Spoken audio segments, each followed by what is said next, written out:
Brad Garlinghouse is on Fox News, and wow, he is dropping bombs. Watch this whole thing. I'm going to give you context along the way, but this is the first interview that he's given after consensus. Check this out. Let's get to Ether first. Word on the street is that that spot Ether ETF is going to come alive. It's alive next month, as early as next month, maybe July. What do you think? I think that's right. And I think it is a big deal just in terms of further opening the markets to more people who want to access it. Obviously, the Bitcoin ETF went live in January, and you saw 10 billion. I mean, it took, I think, 2 months to reach the same level it took gold ETF to reach over like a year. So the interest in this space remains very, very high, and I think the ETH ETF will do extremely well. What do you think is behind the SEC becoming, let's just call it more pragmatic about cryptocurrency ETFs and the approval process? Well, I think the first thing is they've lost a lot in court. Yep. And so, they really got dragged kicking and screaming across the line to get the Bitcoin ETF live. And I think they realized that if they were going to drag their feet and fight around the ETH ETF, that likely the same outcome was going to happen. And I mean, it's frustrating that we have to go through the courts to get those positive outcomes. The United States should be investing in these technologies. We should be embracing these from a job creation, from a technical innovation. And unfortunately, this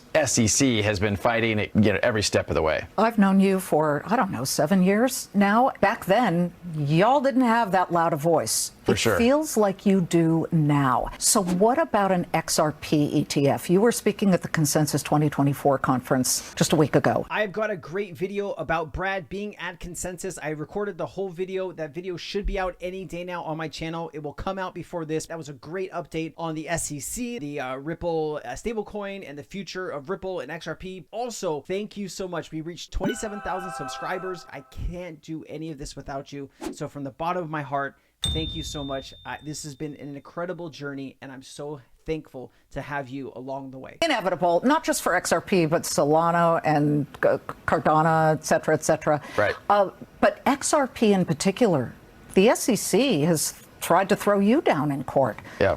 Don't you think that Gensler and company might just say, no, that one, no way? I think it's a hard argument with them to win. I mean, can they make life difficult? They've made life difficult for a lot of people, then they've lost in court. What I was talking about at the Consensus conference last week in Austin was that people don't want just exposure to one commodity. So if you have exposure to gold, you might want exposure to silver. If you have exposure to other commodities. And so to me, it only makes sense. You don't want to have just a single threaded asset exposure. So I think people also forget that it wasn't that long ago, before the SEC got involved, that XRP was the second most valuable digital asset. And that was before the SEC kind of anointed ETH. Then they couldn't answer the question, is ETH a security or not? And now they've approved the ETF. They contradict themselves. It's very difficult to follow. Let's not assume that all our investor audience understand what XRP is. Have you ever been truly early? I'm talking seed round opportunity early. You are competing against all of the other VCs in the crypto space. They are getting crypto at a much cheaper price than you are. VC firms have already bought that token months in advance and at a much cheaper price when it launches, and that's how they make money. These type of opportunities we are bringing to people inside of Cryptonaires. We just did a seed round for Twin Protocol, which is a new AI. You can do a digital twin of yourself. It's going to be insane. And we were able to do up to $150,000. We were able to beat the launch pads, and you can only get it if you are a Cryptonaires member. I'll see you around. XRP is the token or the coin that Ripple, which is a money transaction site, right, that is charged, right? Yeah. You get paid in XRP, but it's become something that people can also buy whether they use the Ripple blockchain, right? Correct. So XRP is a digital asset, not that dissimilar than Bitcoin or ETH. There's different characteristics of each asset. Bitcoin has really become digital gold and has thrived because of that. ETH, there's a lot of excitement around the smart contracts capabilities. XRP is extremely fast on a per transaction basis and extremely inexpensive. People talk about gas fees and transaction costs of some other tokens. Ripple uses XRP as part of our technical stack to do cross-border payment flows. And you charge whoever is moving the money, Correct. 0.00001 of XRP, which stands around 51 cents or something right now. But here's my question. Right now, the main competitor in that space is SWIFT. That, of course, is the Society for Worldwide Interbank Financial Transactions. That's the global one that a lot of people use. they charge much more, do they not? Yeah, they really are the dominant. I mean, Swift has been around for, 50, 60 years. And the frustrating part for all of us as users of Swift is that it really hasn't changed in 50 or 60 years. Yep. The architecture of how it works, it means it's slow, it's expensive, and frankly, it's quite error prone. Some studies have shown that about 6% of all Swift attempts to wire a Swift transaction end up in errors that bounce back, and then it takes days to get it back. What about you guys? Well, an XRP transaction and a payment flow for us is really real time. It's instant, it's cross-border, and the really powerful thing for a lot of our customers is they don't have to pre-fund accounts, because our customers are financial institutions. And the way Swift works is you're pre-funding. You have dormant capital sitting in other banks around the world. Using XRP, using RippleNet, our payments network, you don't have to pre-fund. When we look at this suddenly coming alive cryptocurrency, at least in the past week or so, so now we've got Bitcoin back above 70,000. Some people are making the connection between that and the Roaring Kitty re-entry into the world, reactivating his account on Reddit and saying he owns $115 million worth of GameStop shares. Do you see any connection between his sudden emergence and all of the cryptos moving higher, like a meme stock feel back in 2021 where people were also diving into crypto? Yeah, I think this momentum is really driven from what's happening on a political basis. And the United States remains the largest economy in the world, and it has been kind of backwards as its approach to cryptocurrencies. Countries like the UK are way ahead, Japan, Singapore, Switzerland. I mean, we are really behind the rest of the world. And Ripple has offices in many of those cities. We do. We have 14 offices around the world.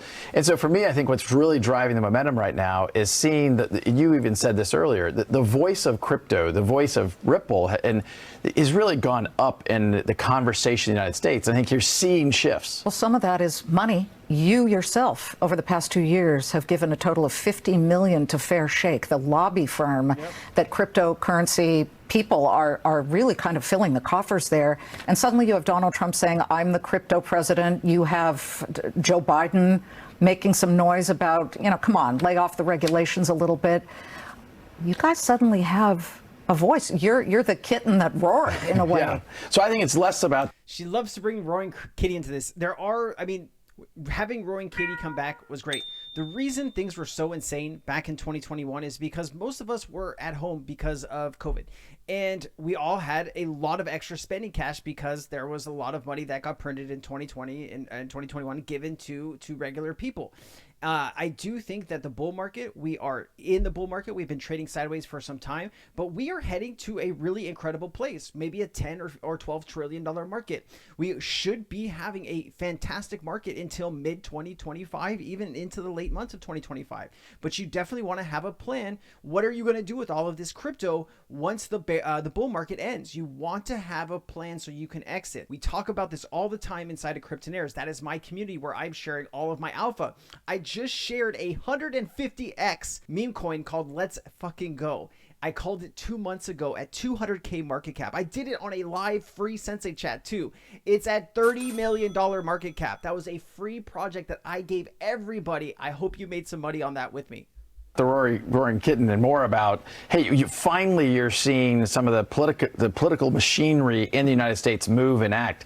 And look, we haven't yet seen the Biden administration. They've said some things, but they haven't followed this up with actions. You have seen Trump make this part of his campaign. I think it's incredibly smart and incredibly strategic. This is a topic that has a lot of passionate people, and this is an excitement and enthusiasm. They're pro-innovation, pro these technologies, and know that they can be used in ways to protect consumers all at the same time. I think it's crazy that it ever became a partisan issue, but I think that the Republicans are being very strategic in how they're approaching that, and I think it's becoming an election issue, which I think is good for the industry, and thus I think it's driving some momentum in the market. It is a political issue right now, and you are seeing Trump talking a lot about crypto and adoption. I just wish when he was president for those 4 years, he would have done anything at all for the crypto industry. He had 4 years. He didn't do much. It does look like the Biden administration understands that crypto is a hot topic for Americans. And if they don't put something out, if they don't get this Fit 21 bill over the line, that it could affect them massively in polls. So let's hope that the now that both candidates are talking crypto, that it becomes a mainstream topic and we can onboard the next few 100 million people into crypto, and that will make all of us much better off. I'll see you next time. I hope you enjoyed this interview of Brad Garlinghouse on Fox News. I've been Crypto Sensei. Aloha.